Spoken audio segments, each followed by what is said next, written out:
ուզում հասկանամ, ուրա առաջի բանակային կորպուսի հրամանատարը, ուրա Սերժ Սարգսյանը, պաշտպանության նախարարը,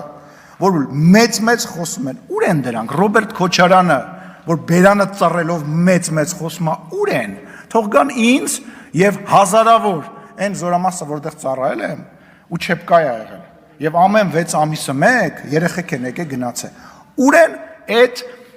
դոլարավոր միլիոնատերները, թող գան ինձ պատասխան տար, ինչի են մեր ուտելիքը, ինչի էր բանի մեջ,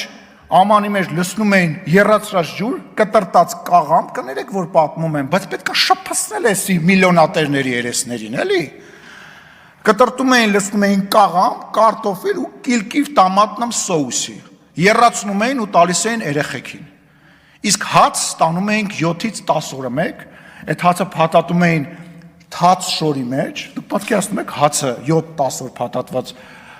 ուր են սրանք, ուր է այդ հայր մեր չիմա